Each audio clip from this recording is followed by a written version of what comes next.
El rap del bruxismo del doctor Pavón nos va a enseñar cómo diagnosticar el bruxismo y cómo debe ser tratado correctamente.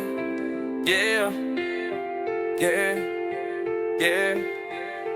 Primero debemos de entender que el bruxismo tiene su causa fuera de la boca. Así lo dice la ciencia del sueño, pues el bruxismo es una liberación de la energía acumulada por estrés y con el apretamiento y frotamiento de los dientes. Esta energía se libera malamente. Yeah. Recuérdalo muy bien. Recuérdalo muy bien. Recuérdalo muy bien. El bruxismo es de dos tipos que no debemos confundir, pues los signos y síntomas de cada uno no son lo mismo y su tratamiento tampoco lo es. Estos dos tipos son los siguientes.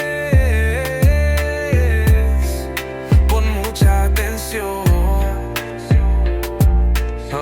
Yeah. En el bruxismo céntrico solo se presionan los dientes de arriba y abajo constantemente, y el dolor muscular es su forma de presentarse frecuentemente.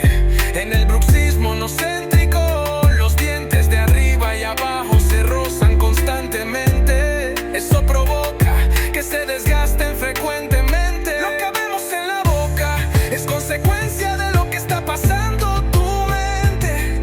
El estrés es lo que está desgastando tus dientes. Recuerda esto sabiamente para que diagnostiques correctamente. Yeah, yeah, yeah. El tratamiento que ofrecemos al paciente solo es paliativo y de